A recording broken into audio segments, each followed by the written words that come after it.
Hello ladies and gentlemen, welcome back to my channel. In this video we're going to be reacting to the top 20 most offensive jokes by Jimmy Carr. Now this is actually going to be quite a funny video, but also probably on the line because again it is offensive. So if I do laugh at these, again it is all for him being comedic. I'm not, I don't, it could be racist or something. I'm not, it's just a joke. But before I start this video I have to quickly state that 98% of you guys who are currently watching my content are not subscribed, and trust me, it'd mean the absolute world to me, guys, if you hit that subscribe button, as it's quick, easy, and completely free.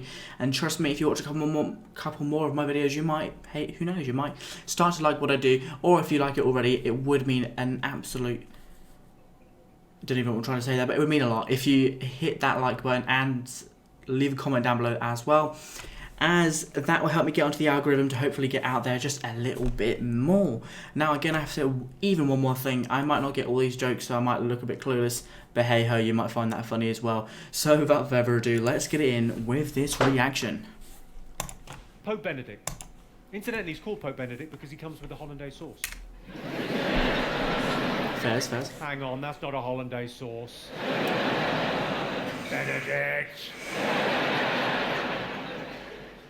As head of the Catholic Church, Pope Benedict is the boss of every Catholic priest in the world. He's effectively king of the pedos. Okay.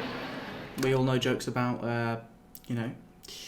pastors and priests and whatever. I read about a Catholic priest that exposed himself, so they defrocked him. Okay. They don't help themselves, do they? Well, they do, that's part of the problem. Wetting your bed is embarrassing as a child, but as an adult, wetting a child's bed is mortifying. It's almost impossible to explain that shit away. In Palestinian passports under occupation, do they just put Israel? That joke is only there to test where the Guardian readers are sitting. No further questions, back to the knob gags. Did you see the story about Gary Glitter? There was a GCSE music question about Gary Glitter. How bad's that? How bad's that? A GCSE music question about a Gary Glitter song. Because if there's one artist you don't want associated with the phrase, shh, turn over, you've got an hour.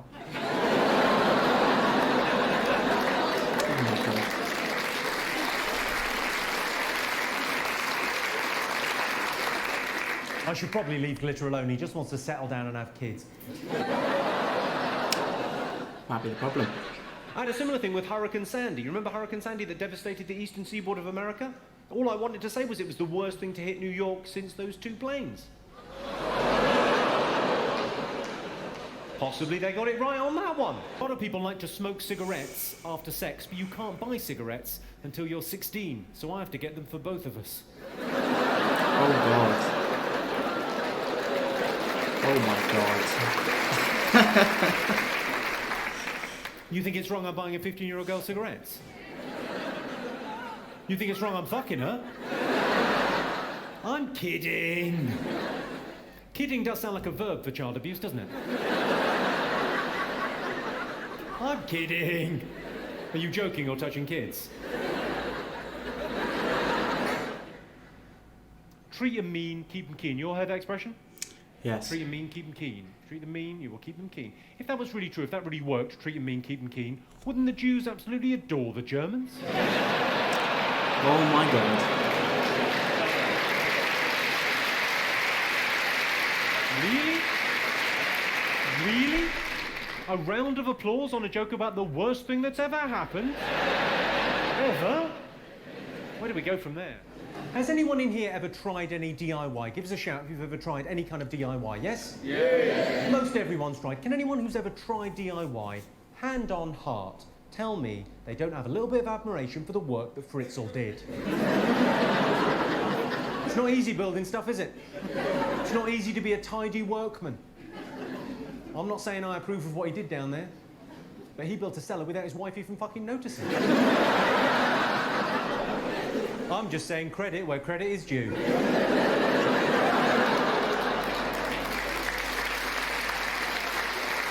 You know what though, I don't understand how some of these comedians get away with what they say. I know it's for comedic effect, and it is to kind of test the waters, and it is like on the line of what you're allowed to kind of do.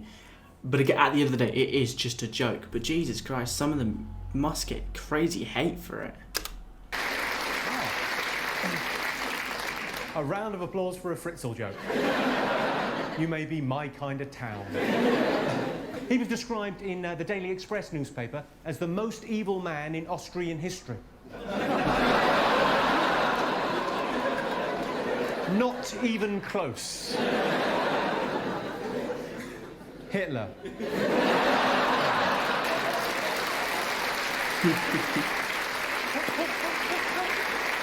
I met an incredible girl on the internet. Smart, sexy, uninhibited. Of course, it turned out to be a 12-year-old paraplegic boy. I'll be honest, the sex was disappointing. Oh, I think we've reached a barrier there, haven't we? Hang on, we will laugh at that and nothing more. Well, fair enough. Right, well, I feel we've warmed up. Let's try some properly offensive jokes, see how we get along. 99% of women kiss with their eyes closed, which is why it's so difficult to identify a rapist.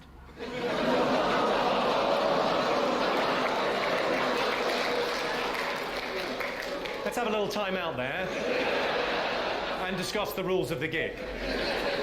Feed line, punch line, I'll take care of that. And then you can either laugh, you can laugh and applaud, I'll be flattered and delighted, or you can go, ooh, in a disapproving stylee. What you can't do is laugh, applaud, then look round and go, ooh. Not having that. Let's give it a go. I saw a headline in the Evening Standard. It said, football rapist quiz. I thought, was that story or a competition? Why not suggest fucking in the disabled toilets? That's what they're for. That's why they've got that handrail for more exotic positioning. Don't give me that look. In my defence, when I was in there, I was fucking a cripple.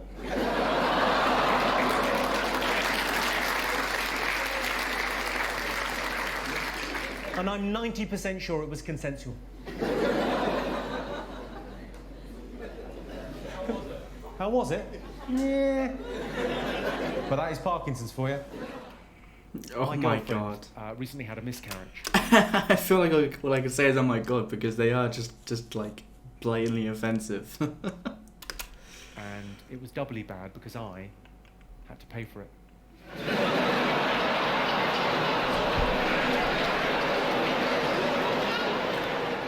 That feels like we're getting somewhere.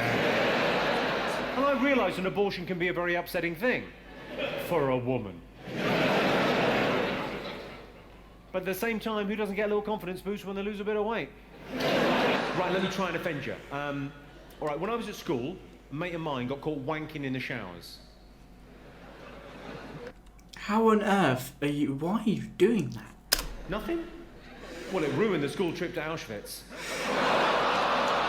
Here's the thing, I don't like swearing during sex. Who wants to hear that kind of language, especially from a child? Oh my God. Oh, the look you gave me there. You prefer a sweary kid, fair enough. This might offend some of you. People say, smug, sanctimonious people, in my opinion, but people do say from time to time you hear them, Princess Diana should have been wearing a seatbelt. If she'd been wearing a seatbelt, she'd be here with us today. To those people I say this, I say, you try snorting cocaine off a cock in the back of a limo while wearing a seatbelt. It can't be fucking done.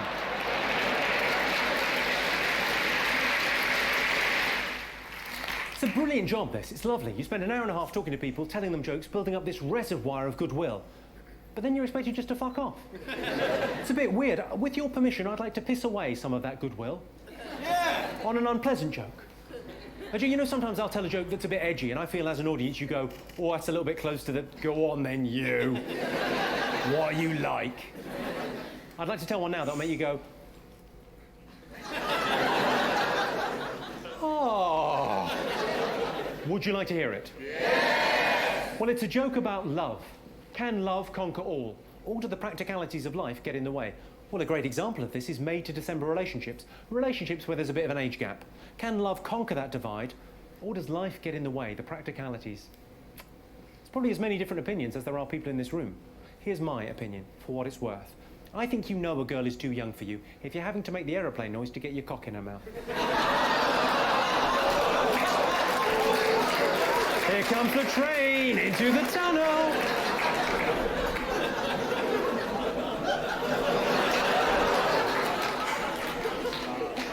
There's three things I liked about that joke. Firstly, I like the fact it's a bit edgy. I like edgy jokes. It's about as edgy as I'd want to be. Second thing I like about it, next time you're being intimate with your partners. I know you're sat there thinking, I think he's a bit too mature for that. He's thinking, ba-da-da-da, da-da-da-da. Third thing I like about that joke, probably later on tonight, maybe tomorrow or the next day, someone's going to say to you, oh, you were at a comedy show. Tell us a joke. I guarantee you that is all you're going to be able to think of. And you'll fuck it up. I was fucking a child in the face. You were what, you fucking maniac?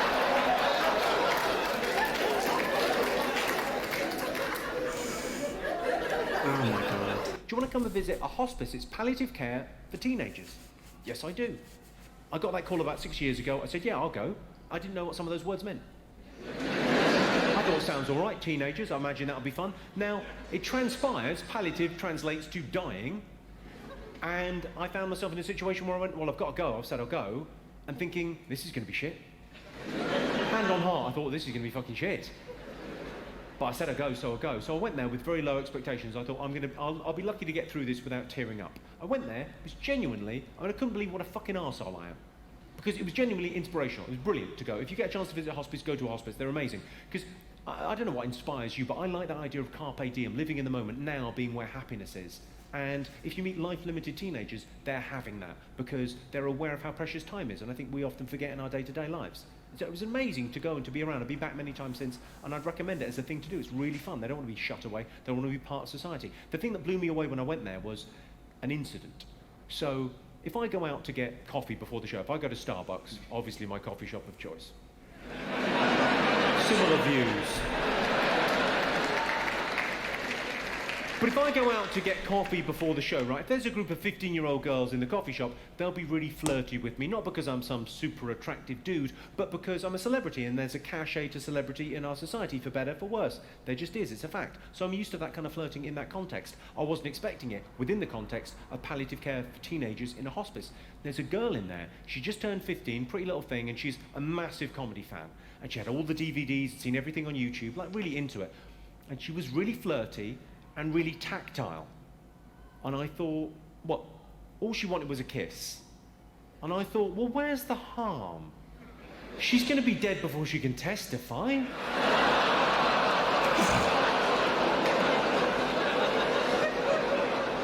I can see you think that's bad, but I can make that worse with just 2 words. True story. It is a true story, it just happens to be about a different Jimmy.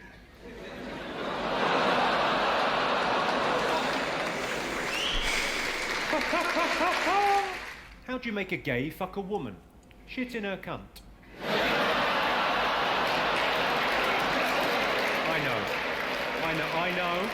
I know. Don't think I don't know, because I know. I know. There's no use giving me a look as if I didn't pay £25 to listen to this film. Because you did, and you know you did. Treat them mean, keep them keen. That's what they say, isn't it? Treat them mean, keep them keen. But I think you've gone too far if you're using a Stanley knife. Of course, a lot of women stay with their men, even if their men hit them. A lot of women will stay with their husbands, even if their husbands beat them. I tell you what they need. A slap. Where's your self-esteem? Silly cow. She was tiny. Of course, the thing people never say about domestic violence, and it strikes me as being just so very obvious, but people never say this about domestic violence, is just how fucking stupid it is. I mean, you're hitting your wife. It's your wife. You might as well key your own fucking car. Think about it. You don't like her now, you're not going to like her anymore with 2 black eyes and a bit of a face on, are you?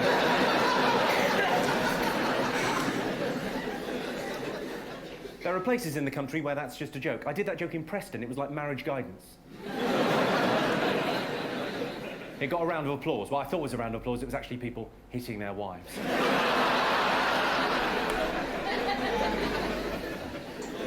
I don't want to make a big deal of this, but I recently adopted a newborn African child. He was just £7, plus postage and packing.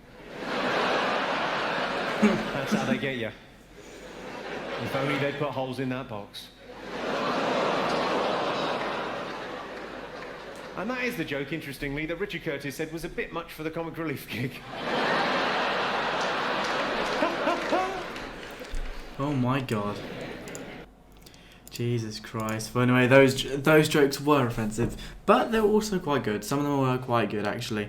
I will give him that. But yeah, I don't even know how to carry that on. But yeah, let me know what joke you liked the best in the comment section down below, you know. Or if you've got any jokes of your own, put them down below. I'll check them out. But yeah, if you enjoyed this video, don't forget to leave a like and a comment down below. And also the 98% of you guys who are currently watching my content are not subscribed. So if you could click that, it would mean a lot, as it's quick, easy, and completely free. But yeah, I hope you enjoyed it and do all that schnaz. And yeah, I hope you're having a great and splendid day. And I'll see you guys in the next video. Bye.